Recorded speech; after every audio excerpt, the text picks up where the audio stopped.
right, guys, good morning. We are in Pennsylvania right now. We just stopped at the Pennsylvania Welcome Center, just north across the border from West Virginia. I'm up in the area, usually about mid-March. I take about a week and a half, 2-week trip up to see some really good friends of mine.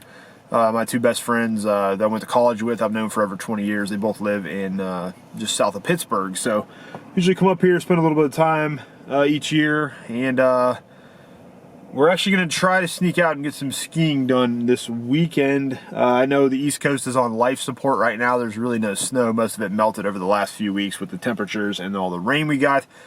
But Timberline is still alive and kicking in Canaan Valley, West Virginia. I just checked last night, and they're going to be fully open this weekend. And we actually got a winter weather advisory up for Canaan Valley right now. So they're supposed to be getting some snow tonight, tomorrow, Saturday, and Sunday. So we're going to be driving down from Pittsburgh tomorrow in the morning to get to Timberline when they open. About a 3-hour drive, so probably have to leave about 6:30 in the morning, which might be a little rough, but we're going to stay overnight Friday into Saturday, get hopefully 2 last days of skiing in for the 2022-23 East Coast season. And then next week I'll still be up here, and Timberline has said they're going to try to stay open for the St. Patrick's Day weekend. Hopefully that'll be that's what they usually their target closing weekend for the season. And so my other friend I'm going to be staying up with next week, we're going to try to hopefully get down there midweek and maybe get a couple days in. So we may get 3 or 4 more days out of this season on the East Coast if we're lucky. I'm not holding my breath for next week since it's supposed to be kind of warm. But this next couple of days should be awesome. Looking forward to actually seeing some real snow when we get up there. We did get a little bit of snow last time we went to Canaan, but it was just kind of like a little flurry storm that came through for a few minutes. But it looks like they're going to get an actual good storm this weekend with some good natural snow, and it should be pretty fun. So I'll check back in with you guys once we get to the mountain and we get out there and get the skiing going.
All right, everybody. We are live from Panera Bread parking lot.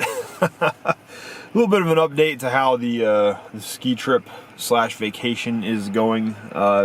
Actually, moving on to my second leg of the trip. We went up and did Timberline. It was absolutely awesome.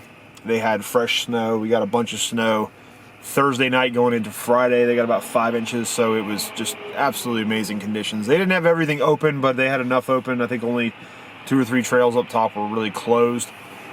Twister was shut down. Unfortunately, they didn't have enough fresh snow to kind of make up for everything that had melted, but Salamander was open. Off the Wall was open. White Lightning, Thunderstruck, all that stuff was open with good quality snow on it. So Thursday was absolutely incredible because there was nobody on the mountain. We had the place entirely to ourselves. So with that 6-pack lift, we were just getting a ton of runs in. We got about 5 hours worth of skiing in since we got up there about 11 o'clock. We got all the snow Thursday night. Friday, it was super crowded. They had a race coming down the right side.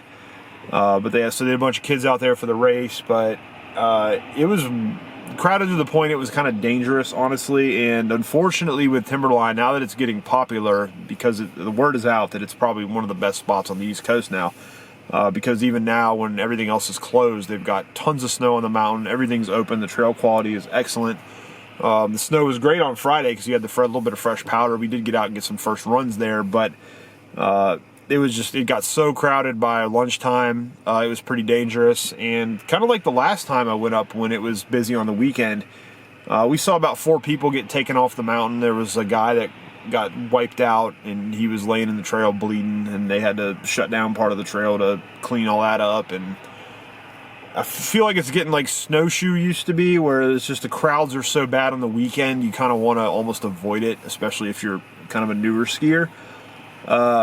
Just very dangerous. A lot of people stopping in the middle of trails. A lot of people just blowing through the slow areas at 100 miles an hour, almost wiping people out, cutting everybody off. And yeah, so I think if I do go back to Timberline, it's probably going to be during the week when there's no one there. And that's kind of what my other friend and I are trying to decide right now. I'm going over to his place tonight, and we're supposed to go somewhere this week. We haven't decided yet if we're going to go to Seven Springs or if we're going to go to Timberline. We've actually been getting snow here in Washington, Pennsylvania, like every day. I'm getting spoiled right now because we haven't had snow in Georgia forever. I came up here this week and it's been snowing just about the entire time, so it's pretty cool. They had about 1 inch last night. Most of it melted, and they cleaned the roads off this morning, so it's not too bad. They're pretty used to it up here, but it's just seeing everything white around here is pretty cool. It's my old stomping grounds too, so it's kind of nice to drive around and see everything with the snow. But Seven Springs is maybe about 80% open, and it's a shorter drive. We just want to do a day trip, maybe Thursday, because Friday's St. Patrick's Day, and it's going to be way too crowded probably wherever we go. So we want to maybe do Wednesday or Thursday before all the crowds come out. So we may drop back down to Timberline for a Thursday ski session. It's only about a 2.5 hour drive, so we can day trip that pretty easy. But really don't want to go there on Friday for St. Patrick's Day because I know it's going to be crazy crowded, and it's just, you can still enjoy it, but it's really tough when there's 400 people on every trail and going all the various speeds and people stopping in the middle and stopping in the little chute areas where you're trying to go through. So yeah, I hope the ski patrol at Timberline is able to get that under control. It's not like out west where they have the safety patrol that goes around and makes sure everybody's doing things the right way. In West Virginia, it's kind of every man for himself. You can go out there and do some crazy reckless stuff in front of the ski patrol and they won't even talk to you. So, I saw the Timberline Mountain guys were out there with their little blue jackets on, and they're people doing crazy tricks and cutting people off and going through slow areas fast, and they don't even care. They're pretty oblivious. So, I hope it doesn't become a problem. But if you're thinking about hitting up Timberline here, maybe this last week of the season, although they may try to stay open, I gotta be honest, the conditions there were good enough. If they keep getting snow, they could probably stay open for another couple weeks. Probably better to hit it on the weekdays. You're gonna have the place to yourself. The trail quality is gonna be pretty good. They're making snow all the time, but weekends are just starting to get a little bit too crowded up there. But we'll see where we head the rest of this week, and hopefully we'll be able to get some more video of wherever we do head to, and we'll get it posted for you guys. So I'll catch you next time.